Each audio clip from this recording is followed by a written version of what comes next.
असम और मिजोरम के बीच जमीन के टुकड़े को लेकर हुई हिंसा पर सियासत तेज है। कांग्रेस केंद्र सरकार और खास तौर से गृह मंत्री अमित शाह पर निशाना साध रही है। कांग्रेस नेता मल्लिकार्जुन खड़गे ने कहा कि बीजेपी की सरकार ने इस विवाद को लेकर जरा भी गंभीरता नहीं दिखाई। अगर गंभीरता से इस मुद्दे को लिया होता तो ऐसा नहीं होता। ये दोनों बीजेपी रूल्ड स्टेट है और शाह गृह मंत्री है।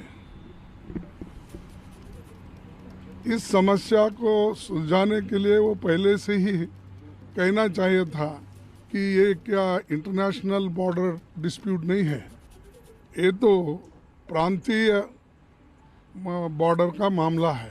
ये दोनों और एक बड़ी खबर आ रही है, वो बड़ी खबर आपको बता दें। गृह मंत्रालय के सूत्रों का कहना है कि असम मिजोरम सीमा पर हुई हिंसा की घटना को लेकर गृह मंत्रालय की विशेष टीम लगातार हालात पर नजर बनाए हुए है।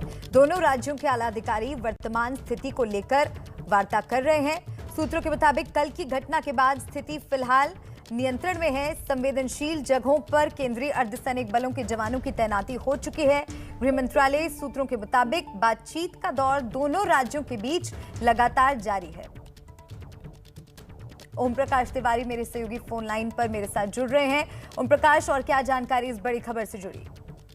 मल्लिका, मैं आपको बता दूं कि असम मिजोरम सीमा पर हुई इस घटना के बाद केंद्रीय गृह मंत्रालय ने एक विशेष टीम का गठन किया है और इस विशेष टीम में जेएस नॉर्थ ईस्ट के अलावा खुफिया विभाग के अधिकारी भी शामिल हैं, जो वर्षों से इस मुद्दे को संभालते रहे हैं।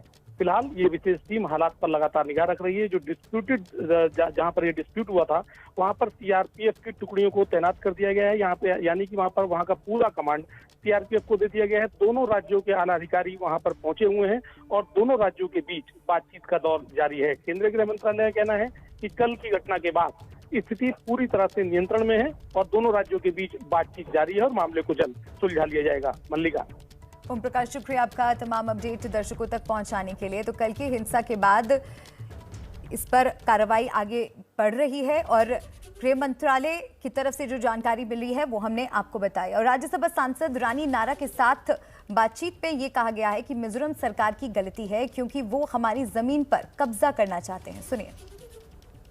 आसाम मिजोरम की सीमा पर जो विवाद हुआ है उसमें 6 लोगों की मौत हो गई है। अब राजनीति भी जोरों पर है। हमारे साथ मौजूद हैं कांग्रेस के सांसद जो आसाम से आती हैं, रानी नारा जी।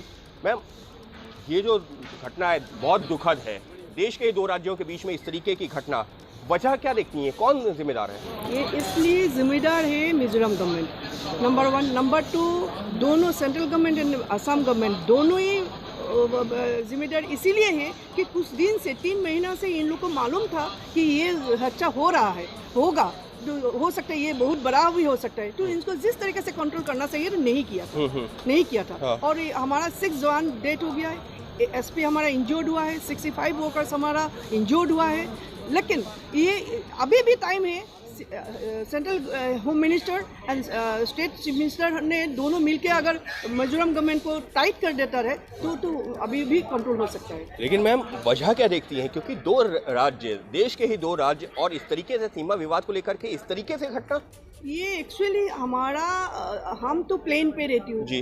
ऊपर में अरुणाचल है, सिक्किम, मेघालय है, मणिपुर है, मिजोरम है। इन लोग का तो हिल एरिया है, इन लोग को आंख है हमारा प्लेन एरिया पे। तो प्लेन एरिया इन लोग को सही है, तो इसीलिए कर रहा है। हम लोग का तो ऊपर में नहीं जा रहा है। हम लोग ना अरुणाचल में गया, ना मेघालय में गया, ना हम लोग मिजोरम में गया, ना मणिपुर में गया। इन लोग ने हम लोग को अटैक कर रहा है। और इस खबर पर ज्यादा बातचीत के लिए मेरे साथ मेरी सहयोगी मनोज्ञा लोईवाल जुड़ रही हैं। साथ ही मेरे साथ जुड़ रहे हैं आलोक शर्मा जो कि कांग्रेस के नेता हैं। डॉक्टर विशाल मिश्रा हमारे साथ जुड़ रहे हैं जो कि राजनीतिक विश्लेषक है। सबसे पहले मनोज्ञा, आपके पास आते हुए क्या अपडेट है इस पूरे मामले में? देखिए, पहला तो गृह मंत्रालय की कमेटी, दूसरा प्रदेश कांग्रेस की कमेटी जो अब वहां जाकर, यानी कि असम की कमेटी जाएगी और वहां पर जाकर स्थिति का जायजा लेगी और एक रिपोर्ट राजनीतिक तौर पर सबमिट करेगी पार्टी को। और तीसरा सबसे महत्वपूर्ण कि खुद मुख्यमंत्री हेमंत बिस्वा शर्मा का दौरा असम के सिलचर इलाके में, वहां जाकर उन परिवारों से मिलना और श्रद्धांजलि देना उन जवानों को जिनकी जान गई है कल इस बड़ी घटना में, जिसने असम और मिजोरम के साथ साथ पूरे देश को हिला के रख दिया है। इस समय मिजोरम में जिस तरह से टेंशन है, असम के इलाकों में भी उसी तरह से टेंशन है। दशकों पुराना ये विवाद है। लगातार ज़मीन से लेकर वहाँ के आने जाने के समय भी लोगों पर जो अत्याचार या अटैक की घटनाएं और झड़पें होती रही हैं, उसका समाधान की जगह आपस में जो ट्विटर वॉर हुआ है, वो वाक युद्ध भी पहले कभी नहीं देखा गया है। पूर्वी भारत के यानी कि पूर्वोत्तर भारत के दो मुख्यमंत्रियों के बीच में, जहां एक के बाद एक वीडियोस तक ट्वीट हुए जा रहे हों और खुद गृह मंत्री अमित शाह से उसका संज्ञान लेकर उस पर कार्रवाई करने की मांग की जा रही हो। लेकिन अब स्थिति काबू में है। वहां पर सीआरपीएफ की टुकड़ियां तैनात हैं और जो कंपनीज तैनात हैं उनसे ये भी साझा इंस्ट्रक्शंस किए गए हैं कि दोनों सीमाओं पर जहां एक और शांति की प्रक्रिया बहाल हो, वहीं दूसरी ओर स्थानीय लोगों को किसी भी तरह की दिक्कत का सामना न करना पड़े, क्योंकि बहुत ही संवेदनशील मामला है और उसके साथ साथ इससे लोगों के इमोशंस और उनकी भावनाएं जुड़ी हुई हैं। जी मनोज्ञा, आप बनी रहिए हमारे साथ। आलोक शर्मा जी, आपका रुख करते हुए, देखिए सीमा पर गोली चले तो विवाद समझ में आता है, लेकिन दो राज्यों की पुलिस के बीच में इस तरह की हिंसक झड़प, वो भी एक जमीन के टुकड़े को लेकर, आप इसके लिए किसको जिम्मेदार समझते हैं? देखिए, मैं समझता हूँ कि बहुत ही दुखद है कि दो राज्यों के बीच में जिस तरह से ये माहौल बना है, और ये नवंबर से बनना शुरू हो गया था। मनोज्ञा जी और ज्यादा डिटेल में बता सकती हैं कि मनोज्ञा नवंबर में किस तरह से वहां पर माहौल बना और जिस तरह से झड़पें शुरू हो गई थी। लेकिन दुर्भाग्य ये है कि ना ही दोनों राज्य सरकार, जहां पर दोनों में बीजेपी का शासन है, और ना ही केंद्र सरकार, यहाँ पर एक संस्था बनी हुई है NEDA, north east development authority, उसने भी कहीं पर किसी तरह का कोई संज्ञान नहीं लिया। ये दुर्भाग्य है कि 2 दिन पहले गृह मंत्री वहां जाकर और बिल्कुल सरदार पटेल बनने के चक्कर में पड़े हुए थे कि साहब हम तो पता नहीं क्या कर देंगे, और उसके 2 दिन के बाद इस तरह की झड़प होती है। ये पूरा एक मतलब एक तरह से समझिए कि देश के अंदर भी और विदेश में भी एक बहुत गलत मैसेज देने की बात है। और उसके बाद जिस तरह के वीडियोज आ रहे हैं कि एक स्टेट के पुलिस के लोग खुशी मना रहे हैं, माहौल बना रहे हैं कि बहुत अच्छा हो गया, और सिविलियन 100 से ज्यादा जिस तरह से घायल हुए हैं, तो ये भविष्य के लिए भी कहीं ना कहीं बहुत गलत संदेश दे रहा है। आज पूरे केंद्र सरकार इसके लिए जिम्मेदार है, नेडा जिम्मेदार है, दोनों मुख्यमंत्री आपके हैं, उसके बाद ऐसा क्यों हो गया? मनोज्ञा ने ठीक कहा, ऐसा माहौल कभी पहले नहीं देखने को मिला है कि जिस तरह का माहौल यहाँ पर हो रहा है। अभी तो पाकिस्तान और चीन जो है उनसे ही झड़प हो रही थी। चीन हमारे यहाँ पर भूमि पर कब्जा करके बैठा है। ये अंदर इंटरनल बॉर्डर डिस्प्यूट भी स्टार्ट हो गए हैं। ये बीजेपी का जो है ये पूरी तरह से जिस तरह से इनकी क्रियाकलाप रहते हैं, केवल भाषण से शासन नहीं चलता है, केवल एडवर्टाइजमेंट से शासन नहीं चलता है। इनको समझना होगा, इस केंद्र की और राज्यों को दोनों को तुरंत इस सिचुएशन को, हालात को काबू में करके और कोई स्थायी समाधान इसका निकालना होगा। यानी आपसी समन्वय से इसका हल निकालना जरूरी है। विशाल जी, 2 राज्य में इस तरह की खूनी झड़प हो जाए, जबकि विवाद सुलझाने के दूसरे तरीके भी हैं, राजनीतिक तौर पर बात की जा सकती है, कोर्ट जा सकते हैं, आप इसे कैसे देख रहे हैं? नहीं, देखिए ये बहुत दुखद है, और उससे भी ज़्यादा दुखद ये है कि इस प्रकार का कोई भी अगर जो है विषय आता है तो उसे बहुत ही संवेदनशीलता के साथ हल करना चाहिए और उस पर बात भी करनी। अब जो कांग्रेस के प्रवक्ता जी बैठे हुए हैं, इनको यहाँ पर ये राजनीति दिखने लगी, हाँ जी उसको भारतीय जनता पार्टी, अरे मानव मुद्दे पर बात नहीं करेंगे, कांग्रेस पर अटैक करना शुरू कर दिया। 2 दिन पहले आप एक टीवी पर बैठे थे।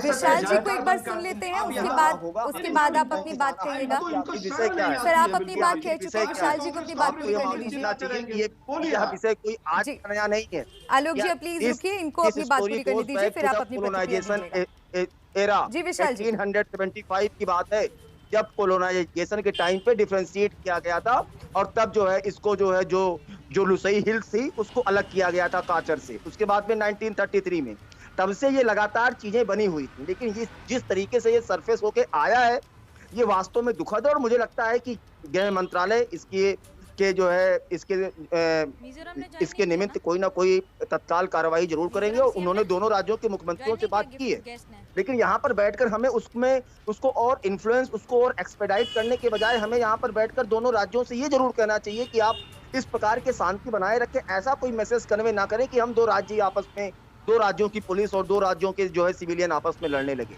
और इसको अंतर्राष्ट्रीय मुद्दे से आप क्यों जोड़ना चाह रहे हैं? इसमें अंतर्राष्ट्रीय मुद्दे का क्या लेना, इसमें चीन का क्या लेना देना? आप तो हमेशा इसी बात का एक नैरेटिव सेट करना चाहते हैं कि चीन चीन चीन, जबकि कई बार बयान दिया जा चुका है, लेकिन नहीं, आज ये बहुत संवेदनशील विषय है। इस विषय पर हमें लगता है गृह मंत्रालय जरूर जो है टच में होगा और जरूर ही इसका एक कोई शांतिपूर्ण समाधान निकलेगा। लेकिन हमें ये भी देखना होगा कि ये जो इसके जो जड़ें हैं वो जो कॉलोनाइजेशन के टाइम पे 165 किलोमीटर लंबी जो है सीमा मिजोरम और आसाम के बीच में है, तो बाद में जो 1875 में उन्होंने डिमार्केट किया और बाद में 1933 में जो किया, तो उसी को लेके कहीं ना कहीं वो तब तो उनसे कंसर्न नहीं किया गया था, ना तो आसाम के लोगों से कंसर्न किया गया था, ना मिजोरम के लोगों से कंसर्न किया गया था। और तब तो मिजोरम नाम को जो है वो तो लुसई हिल्स के रूप में था वहाँ पे। तो मुझे लगता है कि वो कहीं ना कहीं लोगों के मन में वो बातें वो जरूर विद्यमान होंगी, तभी ये रह कर इस प्रकार की बातें सामने बहुत लंबा इतिहास है इस बात का। आलोक जी, एक बार फिर से आपके पास आते हुए, आप इतना तो मानेंगे कि अभी ये वक्त सियासत का नहीं बल्कि मिलकर हल निकालने का है? देखिए, मुझे लगता है कि मुझे देशद्रोही नहीं कहा आपने भी और विशाल जी ने भी, उसका धन्यवाद। अगर सवाल पूछ लिया गया तो सियासत हो गई। मुझे लगता है कि आज 1987 में मिजोरम अस्तित्व में आया है। नहीं, सवाल आप जरूर पूछिए, लेकिन आपके सवाल पूछने के पीछे भी राजनीति होती है। आप सवाल पूछिए, संवेदनशील विषय मरवा दीजिए, 10-20-50 और मरवा दीजिए। विशाल जी, आप उन्हें अपनी बात पूरी करने दीजिए, क्योंकि सवाल वो सवाल का जवाब देना चाह रहे हैं। जी आलोक जी, आप अपनी बात पूरी कीजिए। पुलवामा में 47 जवान शहीद हो जाए, सवाल पूछते ही कांग्रेस देशद्रोही है। चीन हमारे 20 जवानों को शहीद कर दे, कांग्रेस सवाल पूछते देशद्रोही है। ये दो ही लोग यहाँ पर देशभक्त हैं बस, श्री 1008 सत्यरावधी, हरीश चंद्र माननीय, नरेंद्र मोदी जी और विशाल जी, और कोई नहीं। सवाल पूछना विपक्ष का है। आलोक जी, माफी के साथ आपको रोक रही हूँ। हमारे साथ एमएलए के विधायक एच लालजिलियाना जी जुड़े हैं। स्वागत है सर आपका एबीपी न्यूज पर। ये बताइए सर, जो जमीन विवाद है उसको लेकर खूनी झड़प की नौबत क्यों आ गई? वैक्सीन बनाते हैं तब आप सवाल करते हैं, हमारे खिलाड़ी ओलंपिक में पदक जीतते हैं तो आप एक ट्वीट करते हैं कि बाहर से ग्रसित है। भाई साहब, ओलंपिक का पदक किसी पार्टी का पदक नहीं। इन लोगों ने देश का भट्टा बैठा दिया पूरी तरह से। लेकिन आपको देश का जो हालत इन्होंने किया है वो सब देश। लालजिलियाना जी, आपको मेरी आवाज आ रही है सर? भूमिका से बाहर आइए। विशाल जी, आपका रुख करेंगे? का ऑपरेशन हो सकता है। जी विशाल जी, आपका रुख करेंगे? लग रहा है उनका संपर्क हमारे साथ नहीं हो पाया है। आलोक जी, आप अपनी बात पूरी कीजिए। मुझे लगता है कि ना मैंने कोई बात कही है, ना कांग्रेस की किसी पार्टी के नेता ने कोई बात कही है। अगर कोई आग में घी डालने का काम कर रहा है तो बीजेपी के तमाम मुख्यमंत्री कर रहे हैं। मनोज्ञा ने स्वयं कहा कि दोनों मुख्यमंत्री जिस तरह के ट्वीट कर रहे हैं, जिस तरह के ट्वीट करके वो फोटोज को डाल रहे हैं, उससे कहीं ना कहीं और ज्यादा भड़केगी पब्लिक, और ज्यादा भड़केगी कि हमारे जवान मारे गए, हमारे सिविलियन मारे गए। मुझे लगता है जिन भी दोनों मुख्यमंत्रियों ने इस तरह के ट्वीट किए हैं उनके खिलाफ केस होना चाहिए। कांग्रेस पार्टी ने कोई इस तरह का कोई काम नहीं किया कि कहीं पर भी दोनों देशों के बीच, दोनों राज्यों के बीच में कहीं पर प्रॉब्लम हो। मुझे लगता है कि आज गृह मंत्री को तुरंत वहां पर होम सेक्रेटरी को और तमाम अधिकारियों को रवाना करना चाहिए और वहीं पर दोनों अधिकारी वहां पर बैठे, मुख्यमंत्री बैठे, तुरंत इसका फैसला होना चाहिए। लेकिन आज दुर्भाग्य ये है कि आज भी टीवी पर चैनल पर बैठकर राहुल गांधी और वैक्सीन और कोसने के अलावा इन नकली बहरूपीय भाजपाइयों को और कोई काम नहीं है। देश का भट्टा बैठा दिया इन्होंने।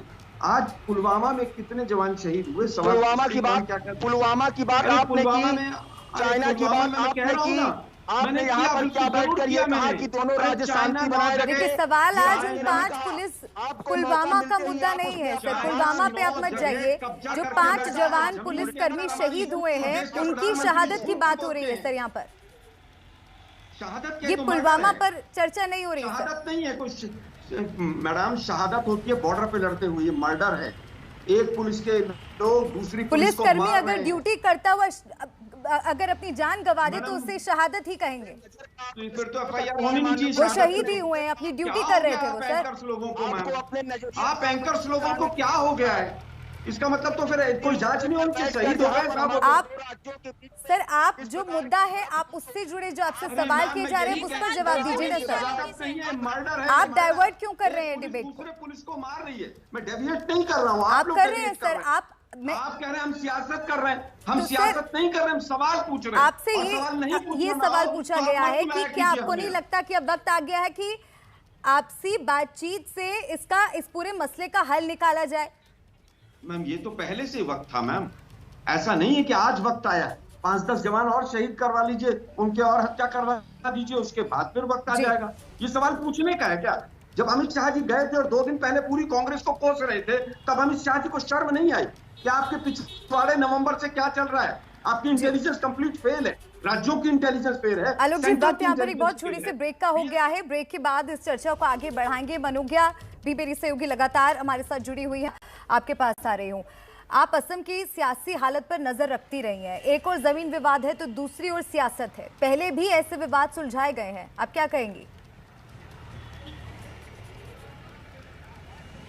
देखिए, 2 बातें हैं। आलोक जी बार बार कह रहे थे जमीनी सच्चाई। आलोक जी, जितना आपने पूर्वोत्तर घूमा है उससे कम से कम कई गुना ज्यादा मैंने घूमा होगा। और एक बात आपको बता दें कि असम वो राज्य है जिसने 2 बार प्रधानमंत्री दिया है केंद्र को, और वो भी कांग्रेस का। मनमोहन सिंह राज्यसभा MP हैं असम से। लेकिन जो हालात इस समय मिजोरम और असम के बीच में हैं, उसकी जिम्मेदार केंद्र सरकार उतनी ही है जितनी राज्य सरकारें रही हैं। इसके पहले भले ही वो कांग्रेस की सरकार हो या फिर MNF की सरकार, इस समय जो है, जो अभी तक कांग्रेस की सरकार रही है मिजोरम में, राजनीति जितनी दोनों दलों ने की है, भले ही वो कांग्रेस हो या फिर बीजेपी हो या फिर अब MNF, जो जमीनी स्तर पर कांग्रेस को परास्त करके तो आई है, लेकिन अधिकतर लोग वही हैं जो पहले कांग्रेस में थे।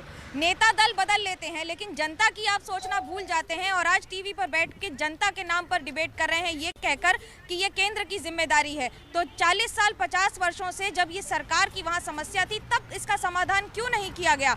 और आज जवानों की शहादत तक पर सवाल उठ रहे हैं कि आखिर गोली किसी की भी चली हो, जब वो ड्यूटी पर मरा है, वो भले मिजोरम का हो या फिर असम का हो, एक जवान मरा है और वो भारत का नागरिक है। बिल्कुल मनोज्ञा, जो सवाल आपने उठाए हैं वो बहुत बड़े सवाल हैं, गंभीर सवाल हैं, और इन सवालों का जवाब आपसे लूंगी आलोक जी। वही दे मांग की है अमित शाह के इस्तीफे की।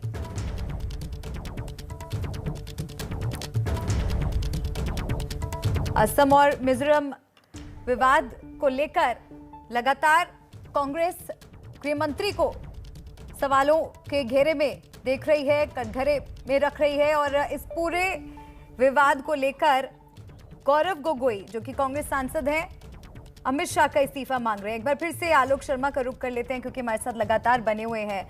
आलोक जी, आपकी पार्टी के सांसद गौरव गोगोई अमित शाह का इस्तीफा मांग रहे हैं। देखिए, पूरी तरह से सरकार, केंद्र की सरकार पूरी तरह से फेल। नेडा जो है वो केंद्र सरकार ने बनाई है, गृह मंत्रालय ने नॉर्थ ईस्ट काउंसिल बनाई है, उसके अंदर तमाम जो फैसले लिए जाते हैं वो गृह मंत्रालय के तत्वाधान में लिए जाते हैं। तो स्वाभाविक है कि गृह मंत्री सीधे तौर पर इसके लिए जिम्मेदार। मनोज्ञा जी के मैंने ज्ञान पर कोई प्रश्न चिन्ह नहीं उठाया था। मनोज्ञा जी ने जो कहा मैंने उसको पुष्ट किया था। लेकिन मनोज्ञा जी, मैं आपको बता दूं कि 1991 में जब नरसिम्हा राव जी की सरकार बनी तो इसका स्थायी समाधान निकल गया। आज तक वहां पर इस तरह से 5-6 लोग मर जाना और इस तरह से खूनी झड़प होना, 100 लोग घायल हो जाना कांग्रेस के शासनकाल में कभी नहीं हुआ था। लेकिन दुर्भाग्य ये है कि ये खोज होनी चाहिए कि नवंबर में जब चुनाव आसाम का सर पर था तो नवंबर में इसको किसने आवाज, ये विवाद क्यों वापस खड़ा हुआ दोबारा से? ठीक है आलोक जी, समय मेरे पास कम है। विशाल मिश्रा जी का भी मैं रिएक्शन चाहूंगी। Vishal Mishra ji, final comment.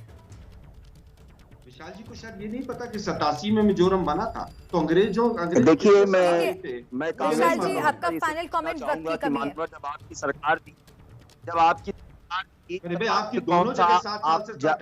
सरकार थी तो आपने कौन सा ऐसा इनिशिएटिव किया था कि एमिकेशन निकल आए? क्या आपको ये बात नहीं मालूम थी कि लगातार मिजोरम की तरफ से आसाम के एरियाज को लेकर एप्लीकेशन किया जाता था? तब तो आप सवाल करने की बात नहीं कि खातर में हुआ, जब नहीं था। बहुत बहुत शुक्रिया आप दोनों का एबीपी न्यूज पर अपनी बात रखने का। मनोज्ञा, आपका भी बहुत बहुत शुक्रिया। इसी के साथ यहाँ पर एक छोटी सी ब्रेक के लिए रुक रहे हैं। उम्मीद यही की जाएगी कि असम और मिजोरम के बीच जो जमीन को लेकर, जमीन के एक टुकड़े को लेकर विवाद चल रहा है, वो आपसी बातचीत और समन्वय से जल्द खत्म हो जाएगा।